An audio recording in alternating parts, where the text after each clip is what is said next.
ڕێگە چارە ببینتەوە بۆ هەلی کار و ڕەخساندنی هەلی کار بۆ گەنجانمان بۆ ئەوەی زیاتر گەنجانمان ڕوو لە دەرەوەی وڵات نەکەن. گەنجان لە وڵاتان بنیادنەری دەوڵەتن و دروستکەری دەوڵەتن کە چلای ئێمە گەنج هیچ نرخ و بەهایەکی بۆ داناندرێ.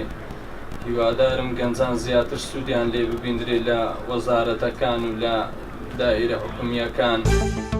ساڵی نوێ ساڵێکی پڕپیت و بەرەکەت دەبێت بۆ هەموو گەنجان و لاوان بۆ هەموو کەسی بۆ هەموو کوردی خۆشەویست بە تایبەتی.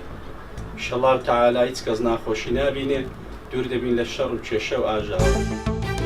ساڵی 2010 بەڕاستی ساڵێکی بڕێک ناخۆش بوو، دەتوانین زۆر لەوەی خۆشتر بێ.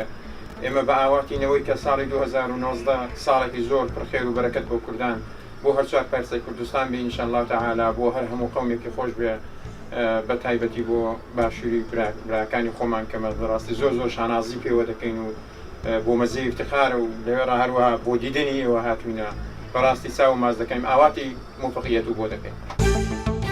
2019 هیوادارم ساڵێکی دوور لە کێشە و ئاژاوە و کوشتن و بەڕین بێت، چونکە 2018 ساڵێکی ناخۆش بوو و چەند ساڵیش یعنی بەردەوام باسی ئەوە دەکەین کوردستان ئەم ساڵ با ئەم ساڵ کۆتا ساڵ بێ و هەمومان بەیەکەوە بە زووتە نەبێ، ینی هەمومان بەیەکەوە پێشوازی لێ بکەین، دوور بین لە کێشە و ئاژاوە، وڵاتی خۆمان خۆش بێ و خیانەت نەکەین و کوشتن و بڕین بەڕاستی بۆتە کێشە بۆ ئێمە.